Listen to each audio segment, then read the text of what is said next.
I'm talking with the Chief Minister, and only the other week I was putting to you that Comyn was in disarray. We were sitting in the room, we were trying to find out what was going on. Everyone takes collective responsibility, and yet this week you've got Mr. Robertshaw having a pop at Mr. Gorn, saying he hasn't been consulted properly about parking, especially in East Douglas, his area, and this has all got to go back for a rethink. Now, people must be, well, they are agog that this has got to the public area like this in such a spat, when in that room you're all meant to chat about this before it gets out. Well, there's two points there, I think, really.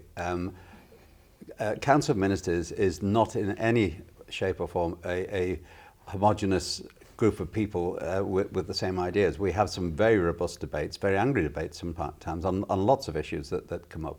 Obviously, members all have their own constituency interests as well as the best interests of the Isle of Man to deal with. And so from time to time we have these rows, we have these difficulties within in the Council of Ministers. That's entirely to be expected from a cabinet. Are you surprised it's happened though? Because surely you don't want this going to be this way. This doesn't look like it's a united front. But well, you know, I've been criticised over the last few months because of the implementation of collective responsibility. And the argument has been that ministers don't have the freedom to speak their mind and are all lined up to just toe the party line.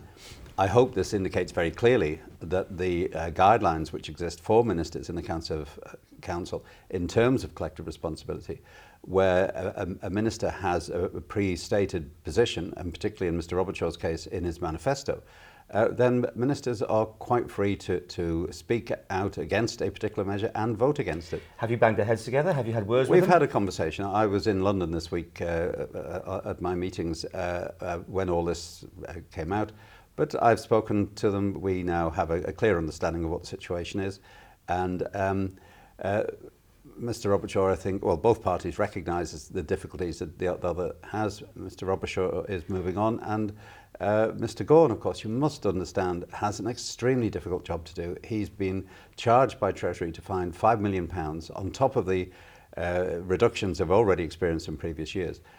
He's in a very, very difficult position, and he has to make some very painful, very difficult decisions to meet Treasury guidelines.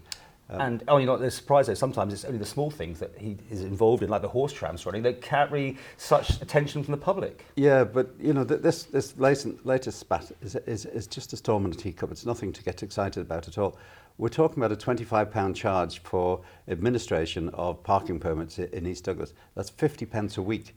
It's of all, in the scale of the changes that the department's brought in, that's the tiniest. And alongside that, the department, because these charges don't come in until March, the department is going to do a review of the roadside infrastructure in East Douglas to see that it's brought up to standard to help the residents. That is repainting the road lines, the parking signs, etc., traffic signs, to make sure that there won't be any illegal parking up there. So they will get something back in return for it. No one gets a right to park outside their house, even with that £25 fee, which you can see that obviously there's a problem there. There will be a better opportunity, I think, for them to do that with this new arrangement. So it's going ahead, is it? Because I understood that, I thought Mr. Robertshaw was asking for a rethink on the whole thing. Well, it's going ahead, but we are doing our best to actually mitigate the charges by bringing in the improved roadside infrastructure. And if you were in Douglas East, well, let's say this was happening in Ramsey, would you not yourself be the one that would be saying, uh-oh, this is not what my constituents want, I've got to put that before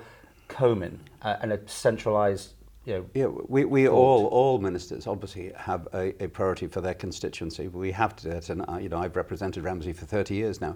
I have always put them at the forefront of what I've tried to do. Like the peer, for instance, you push that harder maybe than you would have done if you hadn't been Ramsey. That might well be the case, yes. So all ministers have that freedom. We do have flexibility within the council on collective responsibility, which gives us the ability from time to time, and I've done it in the past myself, to speak out on issues which do affect constituents. It's entirely part and party of what being a minister is all about. It's not this tightly controlled group. Yeah. So whatever happens, whatever Mr. Robertshaw is saying there, it's now over because you're saying it is going to come in anyway. So that's the end of that. Yes. You know, there's nothing to stop Mr. Robertshaw making comments about it. He's perfectly at liberty to do that. The guidelines allow him to do that. There is no row in the Council of Ministers over it. We all recognise the almost impossible job that Mr Gorn has to do, and we're doing our best to help him through it. You're kind of asked to show faith in Mr Upshaw in Tynwald as well recently. Yes. So, I mean, this man does seem to come up as a forefront of subject now all the time with us in the press. Well, he has also, Chris has a very, very difficult job to do as Minister for Policy and Reform. He's driving through changes in the way we run government. He's leading the debate on the long-term strategy for the Isle of Man in terms of health, welfare, pensions, all these various things. So do you have full confidence in him? Absolutely. If I didn't have confidence in him, if I'd lost confidence in any minister, they would not be minister anymore.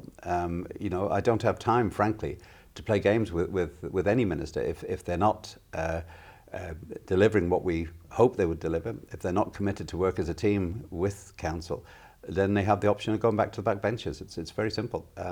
Yeah, and I'm not going to stand in the way.